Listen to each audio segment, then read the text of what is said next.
Welcome to the London Free Press Podcast. I'm your host, Rachel Gilbert. London City Council has finished deliberations for the next multi-year budget, and right now, Londoners are looking at a tax hike of 8.7% in 2024, of which the police budget accounts for more than half. So today I'm talking with London Free Press City Hall reporter Jack Moulton about how budget deliberations have been going and if there's a chance of any other changes before it's all finalized. Hi, Jack. How are you? Good, Rachel. Thanks for having me. I love having you on. I think you're probably happy to be out of council chambers because you've been in there for hours and hours lately. So you get a bit of a break today. So we're happy to have you on. We know that the overall tax hike for 2024 is 8.7%. But as I said, they always do a multi-year budget, which is 4 years in a row. So what are the tax hikes for the next 4 years? And do we have like an average of what that means in terms of dollar amount for like the average homeowner? Yeah, so this year alone, we're looking at so far an 8.7% property tax hike, which on the average house in London assessed at, I believe it was $252,000 in 2016, that equates to $286. Oh, wow. We've received a lot of feedback about that assessment number. It is from Yes. 2016. It is the latest figure available after assessments were paused in 2020. They do them every 4 years. Okay. Just thought I'd make that clear. Yeah. I was gonna say um, housing prices have gone up a lot since then. So and for the next 3 years after that, so mhm. in 2025, we're looking at an 8.9% tax hike. So Wow.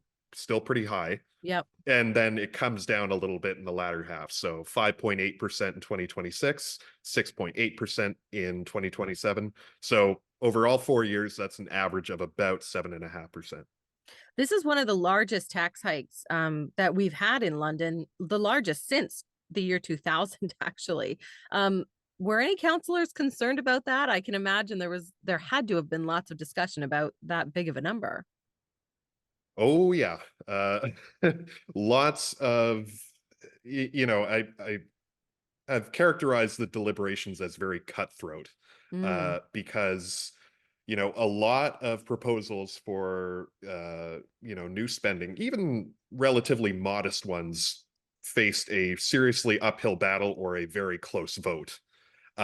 So there was definitely awareness of how the tax hike this year will affect people. Several counselors were saying, you know quite frankly, this might push some households to the brink.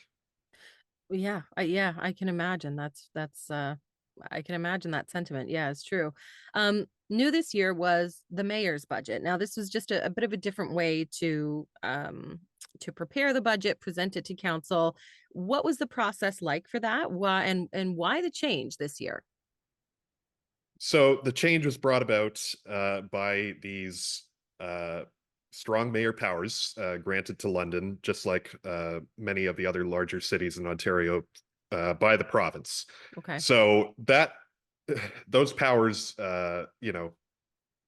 overarch in a lot of different aspects of being mayor. But when it comes to the budget, those new powers meant that by law, Mayor Josh Morgan had to submit his own budget by February 1st. And I believe we talked about this last time, Rachel. Mhm. Uh, Morgan directed city staff to draw up a draft budget, which is what got released in December, the last time we talked about this, I believe. That's right. Yeah. Um, but he was sort of using that as a baseline for his budget. So he got what he needed from city staff to figure out how to keep services where they are. And he took that and added in specific business cases that he liked or wanted to focus on. And that's how we arrived at the mayor's budget. Then there's a whole procedure after that. So after Mayor Morgan submitted his budget on January 31st. That started a 30-day countdown clock to February 29th, Okay. where deliberations would have to start. Council would have 30 days to submit an amendment to the mayor's budget to add in or take away whatever they saw fit, Hmm. and those amendments would be approved with a council majority. vote during the budget committee meetings. In addition to that, the mayor has 10 days to veto any of those amendments if he so chooses. And if the mayor were to so choose to veto anything, council would then have 15 days to override that veto with a 2/3 majority vote. Okay. All that to say, going back to that 30-day countdown clock, there is no final council vote for this budget. Once February 29th comes and goes, whatever has been amended is the budget. Okay, interesting. Yeah, so that's different from years past. Mhm. So we're kind of right in the middle of the process right now. The deliberations have ended, but there is an opportunity to veto some of that on both sides if they need to. Um, Council did tweak some of the mayor's plan. So what was some of the plan that they decided to change? So I think some of the bigger items, especially in regards to public interest, were around transit and the library. Okay. Both transit and the library, the London Transit Commission, that is, came in with pretty lofty asks. Um, the library, for instance, came in asking for a 19.9% increase to their budget in 2024, which I believe in 2023 was somewhere in the neighborhood of 21 or $22 million. Wild rounding there. Yes, Um, yeah. That's okay. but not every organization got what they wanted. So the Right. library in particular, they asked for 19.9 in 2024 this year, and the mayor came back with 5.5%. Okay. Quite a So lot less. that's right. But just on Thursday, council voted to bump at the very least the 2024 base budget ask of the library from 5.5% to 7%. Okay. Still not the So 19 that they wanted. But what was the library's argument for the increase? What did they say they needed the money for? so in a sense, the library wasn't that unique. They were saying that they face the same cost pressures as anyone else, especially from inflation over the past couple years. But the library CEO in particular, in a previous interview with us, was talking about how the library, in his eyes at least, has been underfunded for years. And so that kind of played into it a little bit. The library, especially, and this is aside from their base budget ask, they were looking for additional funding for capital asset management, which is to say, their major infrastructure for their 16 branches. Mm, We've reported extensively on structural issues at the library in particular. The Beacock branch had to close for, I believe, a week and a half because of a leaky roof. In December, there was a major leak at the central branch on the third floor, and they had to okay. close that off. Yeah. Um, but overall, they've talked about how they up to 7 branches need like major structural repairs in sort of that sense. Wow. So the money would be put towards a lot of those things. Yeah.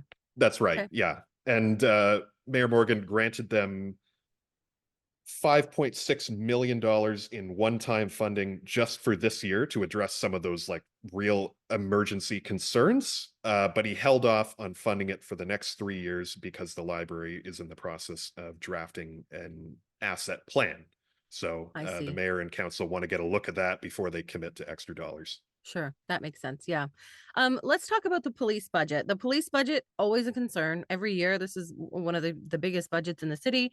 The police are getting a 28% budget increase this year, which is huge. What was the discussion centered around this year for the police budget? That's a very big ask. And what were some of the specifics that police said they needed the money for? Yeah, so I think we talked about this in December too. Yeah. It was a multitude of things. Over 4 years, they want to bring on just under 200 new staff members, and that's both officers and civilian. They're looking towards getting a new training center with the London Fire Department. Um, they're looking towards new equipment like tasers, body cameras, and those body cameras play into the civilian staff parts. You need people to process all that data. Sure, yeah. And a little more controversially, a second light armored vehicle. Uh, that in particular has emerged as one of the more, shall we say, questioned items of the police Yes. ask. My first question is, do we need a second one? Is was that the first question a lot of counselors asked too? Yeah, there was lots of discussion around the necessity of some of these items, Sure. and there were counselors on either side of the fence, but they warned each other not to get too much into the weeds because council legally cannot tell the police what to spend their money on. They can Mm, dictate the overall budget amount the police get, but they sure. can't say, "Hey, no light armored vehicle." They Right. cannot do that. Sure. Um, but overall, and especially from the counselors who serve on the police board, that's Mayor Josh Morgan, Councillor Steve Lehman, and Councillor Susan Stevenson, Hmm. um, especially along with some others, were really nailed home the point that the police need every aspect of this because it's all interconnected. Um, and reiterating a lot of the points and statistics made from Police Chief Tai Trong uh, regarding London not being a safe city, about Hmm. having fewer officers per capita, Hmm. among the lowest numbers in the province, violent crime rates, etc. And we've certainly heard a lot of those arguments before. We've talked about that on this podcast. Some have said that the police budget is based on fear. Some counselors, some community members. Was that a discussion at all during this? Why are we playing into this fear? Is it really as bad as they say? What was the discussion like that around this being based on fear? Yeah, so that specific point was made by Councillor Schuyler Frank on the last day of deliberations, and she was specifically referencing those claims that London is not a safe city. And there was some squabbling around councillors about, particularly with their constituents and their ward, about how much public safety was a priority for them compared to other items like housing and homelessness. Mm, And there was the thought in the back of some councillors' minds that, if council made cuts, especially large ones, there was the fear that the police would appeal it to the Ontario Civilian Police Commission, mm, which oversees those kind of things. And if they ruled in the police's favor that they needed that money, but council approved a budget missing those funds, that could sort of leave a hole there. And sure. some councillors were not willing to take that risk. Okay. Okay. Let's move on to London Transit because you did mention them before. That was another major discussion. What did the Transit Commission say ridership is like right now? What were some of their challenges at the moment, or what are some of their challenges at the moment? Yeah, so with the mayor's budget, Mayor Josh Morgan granted them a pretty generous increase to their base budget, which I believe was in the neighborhood of 22% in this year alone. They granted them every base budget ask for every year that they asked for. Mm, And in addition to that, they committed funding to an additional 38,000 service hours for paratransit over 4 years. I believe it's 10,000 hours this year alone. But when it came to conventional transit, for able-bodied people, there was no funding for new service hours over 4 years. And that kicked off a lot of discussion, both at council and in the community, about, you know, the state of transit in the city right now. after the mayor's budget came out and there was some discussion around council, the London Transit Commission took to social media to post some of the statistics about their ridership numbers as it stands. And they had some hard data. 92% of their routes did not have seats available because of how many people were on the bus. Oh, wow. There was, I believe, 50% of routes were at some point driving by waiting people at bus stops because they were full.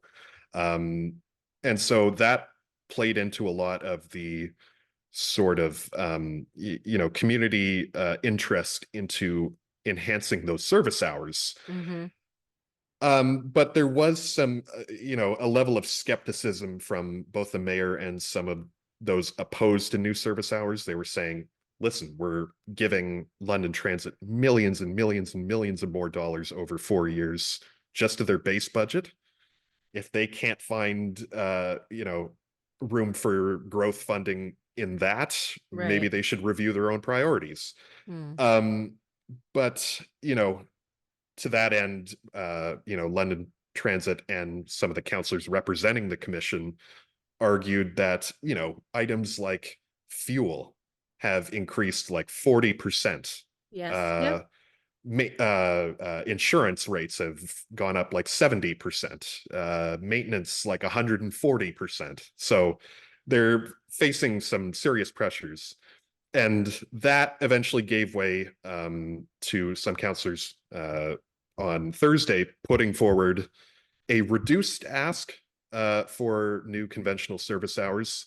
The commission asked for 25,000 new hours every year for the next 4 years. That got left out of the mayor's budget, so councillors brought forward 18,000 hours per year. Okay. I believe at a cost of in the neighborhood of 1.6 million each year, Okay. roughly, subject to other cost increases. And Sure. council very narrowly voted to approve that in an Okay. 8-7 vote. Sure. Well, it's safe to say everybody's feeling the squeeze. The average person it's hard to get groceries, right? Those are expensive right now. So it makes sense that these agencies are also finding it tough and having a lot of cost increases too. So what are the next steps for consulting the public, possibly making any changes? Budget deliberations are over now, but what are the next steps? And if we want to have our say, can we do that? Yeah, so this is where it gets a little bit interesting because there's that 30-day countdown I mentioned earlier. Baked into that were a number of deliberation sessions. Councillors opted to release a number of them just because they sort of sped through a number of the amendments they submitted. Okay. Um, and so there is an additional public input session on February 27th at 4 p.m. City Hall. Okay. But this is where it gets interesting because deliberations are now over, but there is still a way for councillors to bring forward amendments if they want, abiding by that 30-day schedule. They would just have to bring it forward in a notice of motion for a council meeting on February 29th. So, and the deadline to submit such a motion is February 21st. Okay. So some councillors noticed on Thursday that leaves a very small window for councillors to bring forward an amendment that's, say, inspired by the input session on the 27th. Yes, only a couple of days there. That's right. To which the budget chair, Elizabeth Pelosa, said that councillors could bring forward an emergent motion on the 29th, Okay. but it would require a 2/3 vote of council even just to hear it. Oh, okay. Okay. So it's a Lots of little bit hoops of to an jump through. awkward setup to close off the whole process here. But Sure. there is still the possibility for changes. Yeah. And you can always contact your counselor anytime for your input if you like as well. So, and then attend the meeting on the 27th if you like too. Well, thank you so much. We're going to definitely watch your reporting because I know that you'll have more on this for sure as the month wraps up at lfpress.com. But thanks, Jack, for joining us again today. We'll keep an eye on your stories. Thank you, Rachel.